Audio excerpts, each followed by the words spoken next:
Inilah yang mewarisi warisan Rasulullah sallallahu alaihi wasallam. Saya sebenarnya datang ke Temanggung ini sedang diajarkan Allah Subhanahu wa taala, ingin menyebarkan informasi ini kepada seluruh Indonesia. Dan yang menonton acara ini saudara-saudaraku yang mencari nafkah di Hong Kong, di Taiwan, di Eropa, di Amerika, kemanapun kau merantau sejauh mata memandang. Secara finansial kemampuan kau sudah hebat, rumahmu megah, mobilmu cantik, duitmu banyak, tapi kemudian ketika kau mati, meninggal, semuanya tidak ada yang mengalir. Tapi begitu kau punya uang, kau buat asrama yang bagus, berikan makanan gratis, maka datanglah para penghafal Quran. Itulah yang akan menjadikan kubur terang benderang, makam sejauh mata memandang, dan dijauhkan dari azab kubur. Ini yang sedang diceritakan Abdul Somad, bukan teori tapi fakta dan data. Mudah-mudahan yang menonton program kita di pesantren Ya Bisa ini, karena ini akan di share nanti, ini bukan cuma satu channel, kalau lihat kameranya berapa kamera ini, beberapa channel, akan ditonton orang di seluruh dunia. Mudah-mudahan mereka yang menonton terinspirasi dengan yang ada di Ya Bisa Temanggung, mereka akan buat pula di kota mereka. Tapi jangan cari-cari alasan, kamu sudah buat seperti pesantren Zabisa di Temanggung. Mohon maaf Pak Ustadz, kami belum bisa. Kenapa kamu nggak bisa? Ya di sana kan jelas namanya Zabisa, kami nggak bisa. Jangan begitu. Kenapa kamu nggak bisa buat pesantren seperti pesantren Zabisa di Temanggung? Ya jelas bisa Pak Ustadz, mereka raja mebel, kami cuman pasukan-pasukan aja. Gantungkan cita-citamu setinggi bintang di langit, tapi jangan lupa kakimu tetap menginjak di bumi. Anak-anak penghafal Quran, Masya Allah, tabarakallah, laki-laki dan perempuan. Mudah-mudahan program berikutnya seperti yang disampaikan, ada pondok khusus untuk putri, ada untuk putra, lebih luas, lebih lebar, lebih banyak lagi nanti anak-anak muslimin muslimat yang menghafal Quran di sana insyaallah. Man sanna fil islami sunnatan hasanatan, siapa yang membuat suatu tradisi yang baik, membuat gedung, panggil Pak Kiai, Pak Ustadz, alim ulama, penghafal Quran, buka, kemudian datang anak-anak menghafal Quran, lalu kemudian dari mulai 10, 20 menjadi 160, 44 anak penghafal Quran, sampai hari ini owner pemiliknya tidak bangkrut. Dan sampai detik ini, walaupun saya sudah makan, sudah minum, sudah ngobrol, sudah sholat, saya belum ketemu pemiliknya. Terus saya tanya, ini pemiliknya mana? Punya bapak? Enggak, titipan Allah Pak Ustaz.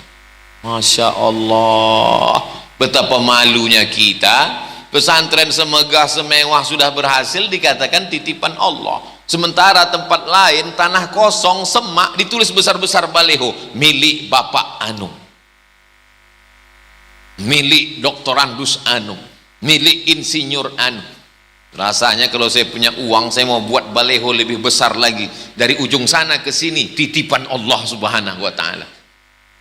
Ini milik Allah, lillahi ma fis samawati wa ma fil ard, apa yang ada di langit, apa yang ada di bumi, milik Allah Subhanahu wa ta'ala. Ini hanya titipan.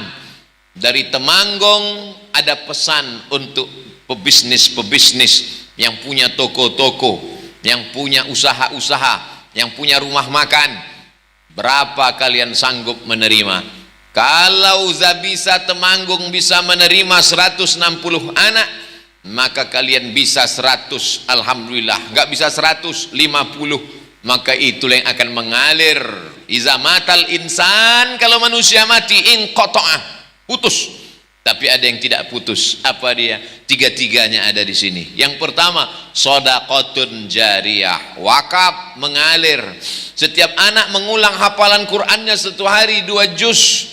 Karena mereka hafal 30 juz, satu bulan mereka hatam 2 kali, satu tahun mereka hatam 24 kali, mengalir ke makam pemilik, pewakaf, wakif, kepada orang tua. Shadaqatun jariyah. Waladun solihun, anak yang soleh, jelas mereka soleh solehah, mereka para penghafal Quran. Ilmun yuntafa'u bih, ilmu Al-Quran, tajwid, tahsin, bagaimana cara menyebutkan huruf, makharijul huruf, mengalir kepada onar, mengalir kepada pembina yayasan, mengalir kepada kiai, mengalir kepada pengusaha-pengusaha yang memberikan sokongan bantuannya. Kepada Abdul Somad mengalir juga, namanya pahala endorse, menunjukkan yang baik. Man dalla ala khairin falahu mithlu ajri fa'ilihi. Siapa yang menunjukkan kepada kebaikan-kebaikan, maka dia mendapatkan pahala seperti orang yang melakukannya. Saya mengajak kepada saudara-saudaraku, bisnismen, entrepreneur, usahawan yang berhasil, dari Sabang sampai Merauke, dari Sorong sampai ke Banda Aceh, datang kalian ke Temanggung, satu-satunya kota yang pandai tersenyum, kata Pak Kiai. Datang kemari, belajar bagaimana cara buat yayasan, bagaimana cara membuat pengurusnya, ada pembinanya, ada penasehatnya, ada pengawasnya, ada pengurusnya yang terdiri dari ketua, sekretaris, bendahara, bagaimana cara pembiayaannya, bagaimana cara mencari kiai penghafal Quran dengan metode yang tercepat, 11 bulan hafal Quran, santri yang hafal Quran dari Bengkulu. Ustadz tahu ini dari mana? Saya tanya dulu biar saya ada bahan ceramah. Masa saya ngobrol ngalor ngidul nggak jelas? Saya akan sampaikan ini, kemudian nanti kita munajat dan berdoa kepada Allah sampai jam 2. Jam 2 nanti saya akan pulang menuju Yogyakarta. Acara inti kami nanti malam MU, bukan Manchester United, Muslim United. Nanti malam akan ada lelang cincin, lelang untuk membantu saudara kita di Palestina. Jadi perjalanan ke Yogyakarta, tadi mampir di Wonosobo apa Bondowoso? Wonosobo, lalu kemudian Temanggung. Tadi saya bolak-balik tuh, saya ingat itu. Soalnya tadi sana disalah, di sini jangan-jangan Temanggung apa Tulungagung? Temanggung. Saudaraku yang dimuliakan Allah Subhanahu wa taala, itu bagi pengusaha-pengusahanya. Bagaimana dengan penguasa-penguasanya? Alhamdulillah, di tengah kesibukan Bapak Wakil Bupati bisa hadir. Kita doakan beliau panjang umur, istiqomah dalam iman dan Islam, memakai jabatan untuk menolong agama Allah Subhanahu wa taala. Mumpung tanda tangan masih laku, mendirikan rumah-rumah tahfiz Al-Qur'an. Jadi apa enggak jadi? Jadi. Kalau tanda tangan Abdul Somad untuk prasasti aja, peresmian masjid, masjidnya udah jadi, tinggal tanda tangan aja. Tapi ada orang yang punya jabatan dititipkan Allah Subhanahu wa taala, ada yang diuji dengan hartanya, jadi rumah tahfiz. Ada yang diuji dengan kekuasaannya, jadi rumah tahfiz. Ada yang diuji dengan ilmunya, keluarlah para penghafal Quran. Banyak orang tua yang ragu, nanti kalau anak hafal Quran gimana fisika, biologi, kimia, matematika, bahasa Inggris? Itu kan kepalanya udah penuh Pak Ustadz. Kepala anakmu bukan flash disk guys. Dianggapnya kepala anaknya udah penuh alif lam mim, dzalikal kitabu la raiba fi. Sudah penuh 30 juz, nanti mau diisi fisika, kimia, biologi, matematika, bahasa Inggris nggak bisa lagi. Saya tanya itu ibu bapak guru sekolah, Pak guru, ibu guru, ya, ibu pernah nggak ngajar anak yang hafal Quran dengan anak yang nggak hafal Quran? Pernah Pak Ustadz. Gimana pengalaman ibu ngajar? Anak-anak yang hafal Quran lebih cepat paham, lebih cepat ngerti, lebih cepat ngapal. Kenapa? Karena struktur otaknya sudah terbiasa. Di dalam kepalanya itu terus berulang hafalan-hafalan. Anak-anak yang lain itu Pak Ustadz, baru 2-3 kali diajak mikir sudah error. Kenapa? Karena kepalanya lebih banyak dipakai untuk main game online, nonton TV, main-main. Sebaliknya anak-anak kita ini, kepalanya itu adalah, maka jangan takut, jangan khawatir, jangan cemas. Anak kamu masuk sekolah tahfiz Quran? Nggak mau ah. Kenapa anaknya nggak ngapal Quran? Ngapain anak ngapal Quran? Nanti mau jadi apa? Paling-paling jadi imam tarawih. Makanya punya otak diupdate, diupgrade, dibetulkan, dibenarkan. Coba jalan-jalan itu ke Yogyakarta, Universitas Islam Indonesia, datang ke fakultas kedokteran, yang paling banyak masuk ke fakultas kedokteran yang dapat beasiswa full 100%, free gratis dengan uang saku, adalah para penghafal Al-Quran. Ustadz baca koran? Enggak, Pak Rektor ngomong ke saya, Ustadz Somad, kalau ada anak penghafal Quran datang kemari, dia dapat beasiswa full.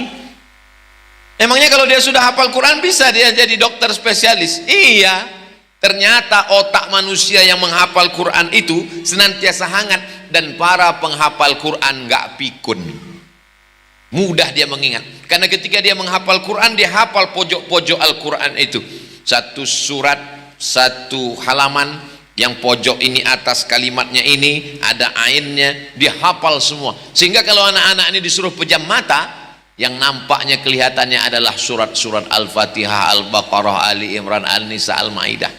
Kita pejam mata Naruto. Oleh sebab itu maka jangan pernah khawatir, jangan pernah takut. Anakmu menjadi penghafal Quran, dia bisa jadi dokter spesialis. Anakmu menjadi penghafal Quran, dia bisa menjadi pakar sains dan teknologi. Yang penting dalam kepalanya Al-Quran. Tidak ada yang bisa menyelamatkan anak-anak kita yang lucu-lucu, yang manis-manis, yang ganteng-ganteng, yang cantik-cantik ini dari tantangan zaman modern. Tembok benteng terakhir adalah tembok sekolah tahfiz Quran pondok pesantren. Nih benteng tembok terakhir. Kalau benteng ini jebol, masuklah narkoba, LGBT, pergaulan bebas, sekularisme, liberalisme, komunisme. Hancur kepala anak-anak kita. Sore-sore sudah datang pacarnya jemput keluyuran ke sana kemari. Nauzubillah. Mudah-mudahan anak-anak kita diselamatkan Allah dari segala perbuatan keji dan mungkar. Yang sudah mendaftarkan anaknya ke pesantren tahfiz Quran, alhamdulillah. Yang belum, nauzubillah. Yang sudah saya kasih tahu nggak ada juga niat baik dalam hatinya, innalillah. Game is over, tamat, selesai masalah. Saudaraku yang dimuliakan Allah Subhanahu wa taala, ini hidupnya bagaimana ini mereka di akhirat? Hidupnya bisa jadi dokter spesialis, hidupnya dapat beasiswa, penerimaan ABRI, Angkatan Bersenjata Republik Indonesia TNI. Kebetulan salah satu panitia penerimaannya adalah jamaah kita juga, Ustadz Abdul Somad. Ini ada khusus penerimaan untuk penghafal Quran, silakan daftar. Tentara penghafal Quran. Videonya viral, Angkatan Laut ketika diperiksa oleh Bapak Jenderal, suruh baca Quran. Angkatan Laut penghafal Quran, Angkatan Darat penghafal Quran, pilot pesawat tempur penghafal Quran, dokter spesialis penghafal Quran. Disitulah kebangkitan Indonesia menjadi baldatun thayyibatun wa rabbun ghafur.